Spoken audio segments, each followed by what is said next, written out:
nagsisimula sa puno. Una siyempre, imagine nyo, ang puno yun, buto pala. Diba? So, nabubuo ang isang buto kung mayroong mga lupa. Diba? Dahil siyempre sa isang Kristiyano, hindi ka naman tutubo na magandang lupa lang. Sinasabi natin kung nagkakamali sa Matthew, mayroong mga dawag, mayroong mga natanim sa daan. Yung ginawa doon, kinahain ng ibon, di ba?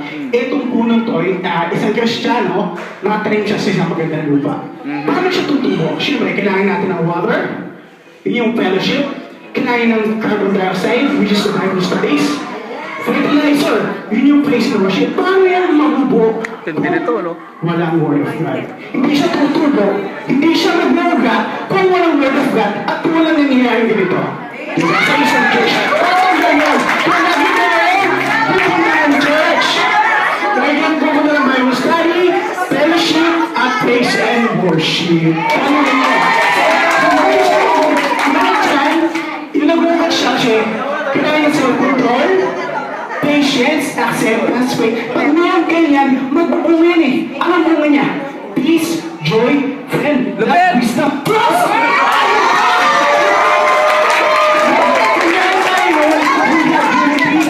We have peace in Christ. Amen.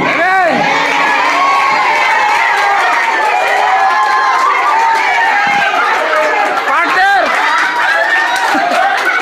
Mga engineer na kayo. Parehong-pareho. Next! Wala na oras! Next! Number 6! Next! Huwag nyo kami i-pressure, huwag nyo kami sabihan wala na oras. Wala namin may kulay ah. Okay na ba? Quiet, please! Nananginig kami kanina, ha? Manahimik din kayo. Quiet! Quiet! Nag-stick po kami dun sa sinabi na 3 po kasi yung i-drawing, kaya, ayan. We know naman po na ang Word is God. Kaya siya po yung ginawa namin sa church kasi dapat matibay yung foundation. Kaya siya po yung foundation namin si Jesus. Amen. Kasi sa kanya nag-umpisa lahat eh. Nasa kanya yung Word, lahat-lahat. Tapos, hindi ka pwede, hindi ka magiging kaisa ng church if you do not submit to God. At kung magsasubmit ka kay Lord, magsasubmit ka rin sa mga nilagay na, lalong-lalo na sa ating pastors, sa mga leaders. Kasi if you do not submit to your pastors, if you do not submit to your leaders, hindi ka na rin nagsasubmit kay Lord. Kasi hindi mo pwedeng hindi mo pwedeng sabihin nagsasubmit ka kay Lord, pero hindi ka na nagsasubmit kay pastor. So, you have to build the unity. Kung kaisa ka ng church na to, dapat dapat meron kayong unity. Yung fellowship, you have to build that. Kasi hindi naman pwedeng sabihin kaisa ka ng congregation, hindi mo kilala ang bautista, you don't have the fellowship, hindi ka nakikipag-usap or whatever. Tapos, meron kayo dapat one goal. Kasi nga one church eh. Hindi pwedeng one church, tapos iba yung goal niya, iba yung, alam mo yan, dapat yung vision na pinapakita ni Lord sa pastor, pinapakita niya rin sa congregation. Yung pinapakita sa'yo, hindi pwedeng ipapakita sa pastor kasi hindi pwedeng mag-bypass eh. Hindi pwedeng sa'yo lang kasi hindi ko confirm kay pastor, parang ganon. Tapos, find your gifts. Kasi hindi ka pwedeng mamunga. Hindi mo pwedeng sabihin nagsuserve ka kay Lord without using kung ano yung gift na binigay niya sa'yo. Kasi lahat tayo, sinasabi na lahat, we are unique. Hindi pwedeng, kahit yung isa sa atin, mag-guys ng kahit ano dyan, meron tayo lahat ministry, so you have to find your gift. Kasi hindi ka magiging effective na Christian kung wala kang gift na pwede mong gamitin para maging mamunga ka. And build your character. Yung love, yung acceptance, forgiveness. Hindi pwedeng, hindi pwedeng sabihin maayos yung attitude mo, yung character mo. At hindi ka pwedeng maging living testimony or hindi ka rin pwedeng magiging good example as a Christian kung wala ka nito. Mahirap, di ba? Hindi pwedeng meron maganda yung attitude niya. Hindi siya marunong magpatawad, hindi siya marunong mag-accept, hindi siya marunong magmahal. Parang nabaliwala lahat kasi wala. Asan yung character doon? Asan yung attitude doon? And then, yung Holy Spirit, tutulungan ka niya na mag-disciple at the same time, mamumunga ka. Kaya nga na sinabi ni Apple kanina, kusa yun. Hindi mo kailangan pilitin. Kusang lalabas yun kung marunong kang mag-submit kay God, sa pastor, meron ka, nakaisa ka ng church. Kasi hindi pwede na ipoprotect mo yung church mo, pero hindi mo, ipoprotect mo yung church mo, pero hindi mo ipoprotect si pastor. Pero laglagan yun. Yun po. President. Lakpa na! Ito na, nanalo! Ang nanalo! Praise the Lord! Mamaya po yan sa winner. Pagkakain. So after this, lahat po tayo, kunin nila yung mga important things diretso sa dining room, sa aming tabi mo. Okay, thank you so much for your great ideas and presentations. Pero ba, closing prayer na ba? Tapos na ba? Ay, di ba? Closing prayer lang po. Wait. Prayer. Honey, Magandang hapon po sa inyo lahat. Natawaran niyo po ako kanina. Ito po. It's okay. Actually, apple daw po to, pero mukhang mangga, tsaka ano. Ang mga kasamahan ko po ay napakadaming ideas, tsaka talagang rooted sa word ni Lord. Kasi ito po yung root ni Lord. Sabi, ang pinaka-root na, ang isang puno na hindi matibay ang foundation, madaling mabuwal. Kaya ang sinasabi dito, be rooted in the Word of God. Doon po lahat magsisimula. Kasi pag hindi ka rooted sa Word ni Lord at wala kang faith kay God, hindi ka magbubunga eh. Amen! Maaaring makita kunwaring bunga, pero wala rin. Alam mo yon? Pwede mong dayaan yung bunga mo eh. Pero kung rooted ka sa Word ni Lord, kusa kang magbubunga. Kusa kang lalago. Kaya ang bawat isa po sa amin ay magsasalita as a team. Wala tayong oras, bilisan nyo. Para maging mabunga, ang kailangan uunahin, seek ye the first the kingdom of God. Yay! Yun ang para siya maging mabunga. Tapos, yun sa puno na to, kailangan, yung lupa ay kailangan cultivate yan para maging rooted siya. Amen! Yan yun.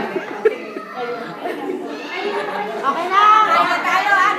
Okay, number 5! Praise the Lord! Pakilatag! Merong konting pagkapareho ko sa sinabi ko kanina ni Apple. So bilang as a family, kung family tayo, lahat po na tayo dito as a family, kailangan meron tayong unity. At marunong din tayo tumanggap. Marunong tayo magmahal. Yun ang pinakaroon natin. Bilang unity, bilang isang church, lahat po tayo isang puno. Anong center natin si Lord. Kaya kahit hindi nakalagay dito si God, understood na ang isang puno natin, ang nakasentro ay ang Panginoon. So maraming salamat po sa dahil ang Diyos ang nakasentro sa buhay po natin. So ano ang magiging fruit nga po ng isang family na may unity, may acceptance, may love, may forgiveness. Nandito po, may faithfulness po sila. May discipline. Teachable din po sila. Of course, meron peace. Of course, may prayer. Lahat po marami pong, dito sa isang trip po, nabubuo po yung mga ugali ng isang family na nakikita po natin. So magkakaroon po tayo ng humbleness kung nagkakaroon po tayo ng love, nagkakaroon tayo ng forgiveness. Marunong tayong magpatawad, marunong din po tayo mag-encourage. So pag marunong kayo mag-encourage, magkakaroon tayo ng enlightenment sa isa't isa. Di po ba? So maraming salamat po.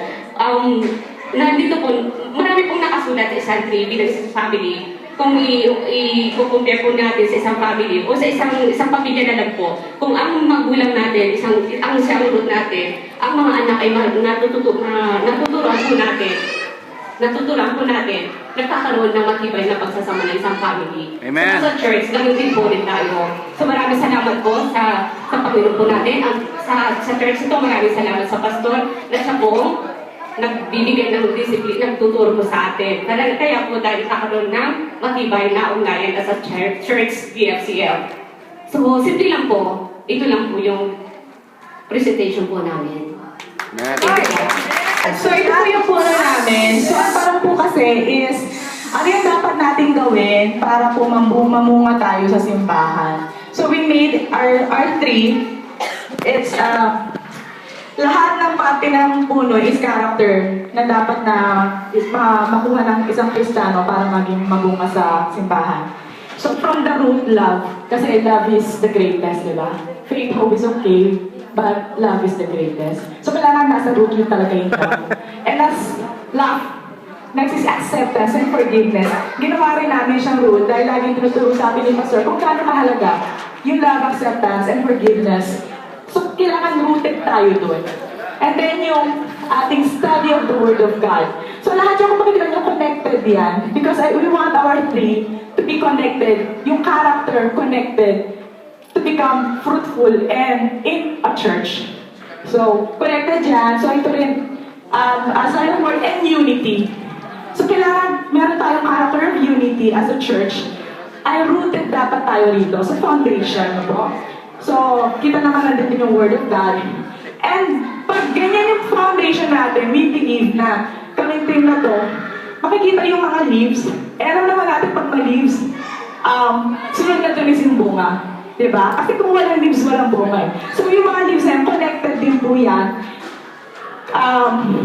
Pag-evangelize, yung sa soul natin, yung heart natin for salvation ng tao, faithfulness, integrity, lahat yan connected. Respect, teachability, endurance, humility, submission, obedience, honesty, self-control. And yan ang mga fruits. Eh, kung nakikita nyo rin sa gitna may heart, di ba yung mga truck may mga ganun-ganun yan? So kapag yung truck medyo matanda na, yung puno medyo matanda na, yung truck na may ganun-ganun na. Conforme sa tanda. So conforme sa tagal natin sa church, yun lang natin mag-duplicate. Amen. So nasa gitna yung heart.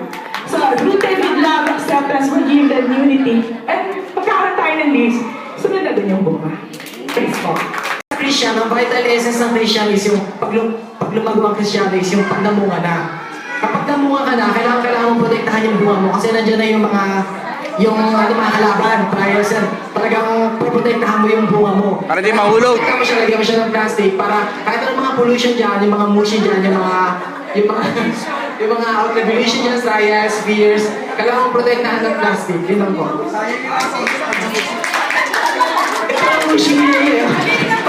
Carbon dioxide na yun, di ba? Everyday, kailangan, yun yung parang nag-feed din, kailangan ng praise and worship, kailangan